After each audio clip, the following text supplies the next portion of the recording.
throughout the year, ये debate चलती रही between online and offline retailers, and offline retailers went to government, online retailers came up with the discounts, and I mean we have seen that happening, right? Now, do you think इसमें regulatory framework जो है that needs to evolve the pace at which the online marketplace in India is evolving, and maybe not necessarily as a part of the budget, maybe government can state the intent in the budget and then follow it up with the framework. But do you think this area needs to be addressed? ये जो gray area है between online and offline. Yeah, this one clarification there. If you look at what government had done, right, they very specifically released a press note 3. Yeah, absolutely. Which actually talked about the marketplace model for any FDI backed companies, right? So I think when we talk about online retailers in India in general, a lot of them are marketplaces, right? And what inherently happened is these marketplaces ended up bringing the offline retailers onto online. So majority of the sellers, if you see on these marketplaces, are actually offline retailers.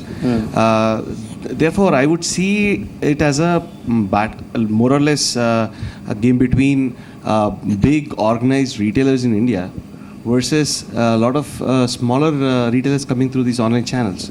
So it's a way of actually giving these smaller sellers an exposure. Like, if you look at like what we are doing, or even like, a lot of other marketplaces, that's essentially what is happening. I think that's one thing that needs to be kept in mind. From the government perspective and what they're trying to do, there's a bit of clarity that came with it. There's also a lot of areas which are not defined very well.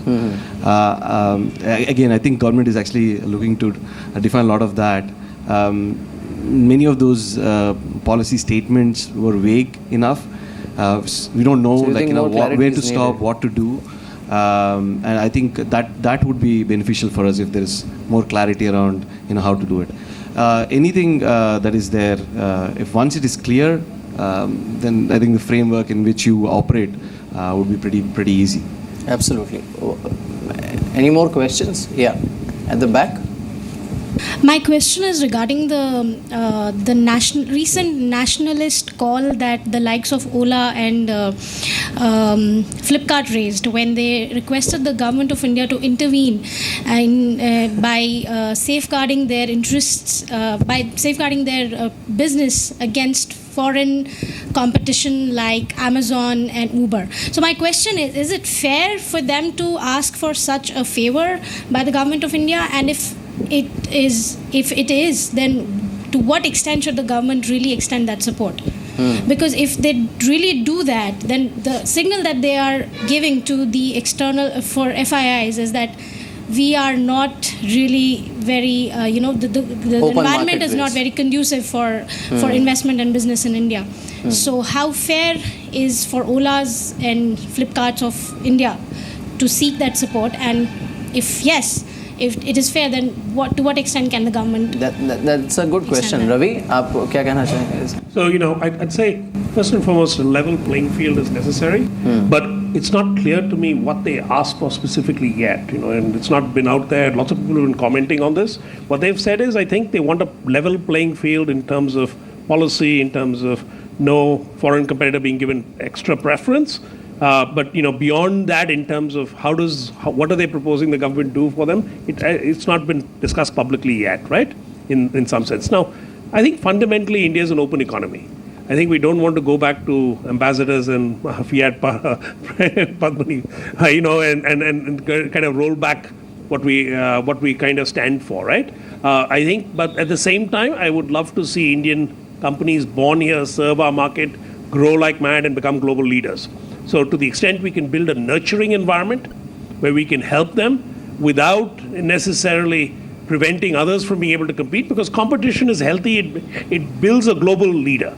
It builds a globally competitive player, right? And so if you just play one-day cricket in your state only, how will you ever play test cricket? Right. So I think in some sense you do, but you do need to have training facilities, you do need to have stadiums, you do need to have leagues of our own, right?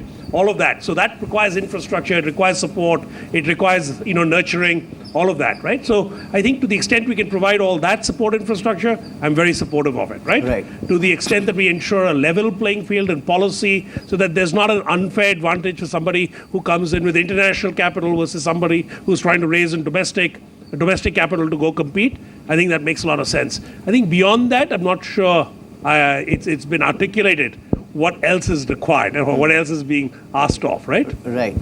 Rosto, I have a different question, not really linked to this.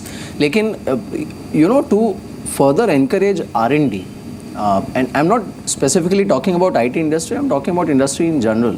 I think there is a lot that needs to be done as far as R&D is concerned. And I mean, what steps government can actually take apart from tax incentives to maybe encourage that culture of companies investing more in R&D and creating a more sustainable maybe product pipeline or innovation? I think if you look at the rest of the world, some of the most innovative research, some of the most path-breaking research happens in academic institutions. If you look at, say, in the US, an institution like an MIT or a Stanford from a technology perspective, and similarly many other universities on other issues like economics or market behavior or other areas, the academic world typically creates is like a hotbed of research. Indian academic institutions suffer from a couple of bottlenecks. Firstly, just sheer availability of money. So more grants, more support to the institutes will be useful. Secondly, there is still a lot of bureaucratic oversight over the research over the academic institutes in India in terms of appointment of governors and boards and so many other things which somehow inhibit the technology institutions and the research institutions in India from pursuing opportunities, complete blue sky thinking, which then creates that intellectual property in any form, whether it's technology or non-technology. So I think creating a free hand and creating some kind of a reliable budgetary support, regular grants in some form or fashion to academic institutions, I think will probably be the most important first step for encouraging research in India. So, just to add to that, I also feel that there's another type of R&D, right? When we typically think of R&D, you would think of it happening in labs. But the reality is, I would say the Startup India scheme is actually encouraging R&D. Because if it's all about innovation, most startups who are trying to radically, disrupt the way traditionally various sectors, various industries have worked, when they come up with technology products to support that space, or when they come up with new and innovative operating models, that is indeed fostering innovation. And along those lines, therefore, to my earlier point on the wish list, I would feel that as part of the Startup India campaign, one thing that the government has done very well is, of course, to waive off the income tax liabilities for startups for a period of 3 years.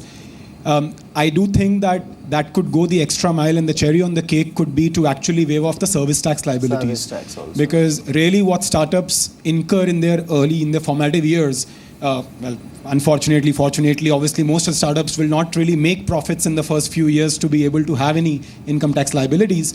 But yeah, if the service tax burden could be reduced, I do believe that all the startups on this forum today are innovating in their own way, and they're coming up with not just technology products, but also, like I said, new age operating models, and that needs to be encouraged. Incentives like those could actually go a long way. Right. We'll take one last question from the audience. Yeah, please. Yeah, hi, I'm Aditya. In continuation to this R&D related question, all the companies are actively adopting this automation, and in next few years, possibly India will be one of the key players in the world of automation, right? Of course, it brings that ability of doing more and more at for less and less. So what kind of incentives could really help us in taking it to the next level as a country? That is part one. The next question is there's a villain also in the story in the form of job losses to the workforce, right? So what could be the contingency plans for that? Govind, aap answer karna. I think this automation, of course, is fantastic. I'm saying, look at the way in which QA testing has changed every time you release a product. Your cycles, we release two versions a month. The only way in which you could do 2 versions a month is automated testing. Yeah, you can't do otherwise. Yeah, so obviously any kind of automation actually increases the efficiency, and it's welcome. But your question on job losses, I think there's a very Malthusian sort of way of looking at it. Malthus said many years ago that there'll be so much population on the planet that the planet will die and not be able to support. But every time something like this happens, there is one more paradigm shift that comes and changes the story. So my own view is that if automation comes, people will have to learn new skills, but that reality is already there in the market. I mean, I don't think you can have one skill today and that skill take you through for 40 years of employment. I think those days are gone. So my view is that anyway in today's economy, everybody is reinventing themselves, and therefore I don't see this as a big issue at all. I think what it will do is dramatically increase the efficiency. Yes, there is a lot more effort that's going on in skilling India, that an entire campaign around building skills. I guess that needs to have more urgent momentum. But my own view is that this point of view that people have, saying people will go out of jobs and therefore there will be some unmitigated disaster, I don't think it will come to pass. One other point to look at it, I think undeniably technology change brings human disruption. I think we should be conscious of it.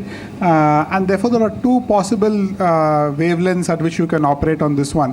One wavelength is to create this national gross minimal income kind of a scheme where those who are, say, for example, 55 and find it difficult to learn a new technology or in some ways disadvantaged from a learning point of view, create some kind of a social support when these kind of large technology disruptions happen. I think there is some amount of merit to evaluate it a little further and make sure that you implement it after you think through all the challenges. The second more optimistic way to look at it also is that previously when technology disruptions have happened, for example, when the internal combustion engine came and cars became popular, every single person who was trained to ride a horse carriage is all jobless, right? And similarly, every 30, 40 years, the world has introduced different technologies and labor force across the world has learned to cope, has learned to adopt. So to that extent, I still have a lot of confidence in the fundamental evolution of human thought and in humanity raising it. But I think we're talking a little bit of a large numbers here, more accelerated time frames here. So some policy frameworks to evaluate and give some kind of support to a certain section of people. Obviously, I still feel confident that the majority will evolve fairly quickly to keep in touch. But there will be some small sections of population who will find it difficult to adopt as quickly as is required. And some form of public policy support for them may also be necessary. I just want to add an example. I think not too many years ago, maybe 15, 20 years ago, when you walked into a bank, you wouldn't see a single computer, right? And I remember, there was a strike by bank employees because computers were being introduced. I mean, do you feel today that you can actually do your banking without computers? And everybody has evolved and learned to Rosto's point, even those who were 40, 45 at that point in time have evolved to learn because technology finally helps you do that job better. If you're a worker in a factory and you're doing the same repetitive task, and if automation can help that, I mean, you can be put whichever factory you're working in, the quality of job that you will have will be better, and that's what automation sort of helps us do.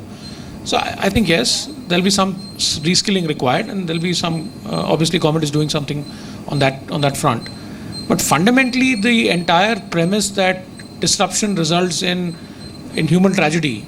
I think humans are far more resilient than that. By the way, I also feel that joblessness should hopefully not be an issue because there's so much left to be done, so many problems to be solved. I mean, we're still waiting for flying cars, we still need to go to Mars, we still need to solve Bangalore traffic. So I don't think that our job as human race would be done for a very, very long time. So hopefully joblessness should not be an issue. So what we really need is maybe our own Tesla and our own Elon Musk. Absolutely.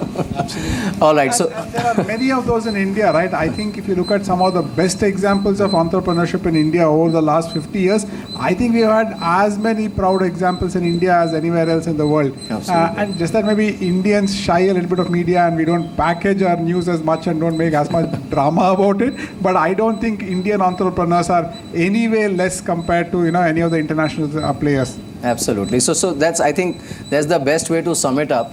And उम्मीद यही करते हैं कि इस बार जो budget होगा वो भी इन सारी चीज़ों को ध्यान में रखेगा और एक ऑप्टिमिस्टिक न सिर्फ सिनारियो बल्कि रोड मैप भी क्रिएट करेगा. बहुत बहुत शुक्रिया आप सभी का हमारे साथ इस बातचीत में शामिल होने के लिए. But the D-Day is on February 1 जब सरकार अपना बजट पेश करेगी और क्या ये वाकई एक जेन नेक्स्ट बजट होगा ये जानने के लिए you will have to stay tuned with Zee Business. Thank you so much.